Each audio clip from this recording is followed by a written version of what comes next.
L-Ukreni fakru t-32 anniversarju tal-indipendenza ta' pajjiżhom għalkemm għan-nies tal-lokal kienet kważi ġurnata bħall-oħrajn, tant illi fi Kiev u madwar l-Ukrajna kollha ma saru ebda ċelebrazzjonijiet tal-massa.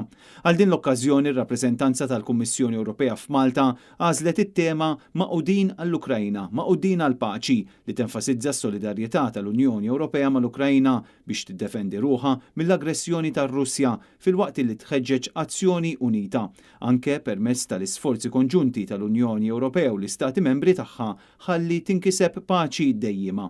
Waqt attività bis-swit il-Funtana ta' Tritoni, il-kap ta' rappreżentanza tal-Kummissjoni Ewropea f'Malta, Lorenzo Vella, wassal messaġġ li permezz jonfasizza s-solidarjetà tal-Unjoni Ewropea mal-Ukrajna fid-dawl tal-aggressjoni mhux provokata u mhux ġustifikata tar-Russja u l-ħtif illegali tat-territorji Ukreni mill-Federazzjoni Russa. Lorenzo Vella stqar illi rappreżentanza f'Malta kienet onorata bil-fatt li pparteċipat f'dawn l-avvenimenti bħalma għamlu ir-rappreżentanzi l-oħra kollha madwar l-Unjoni Ewropea.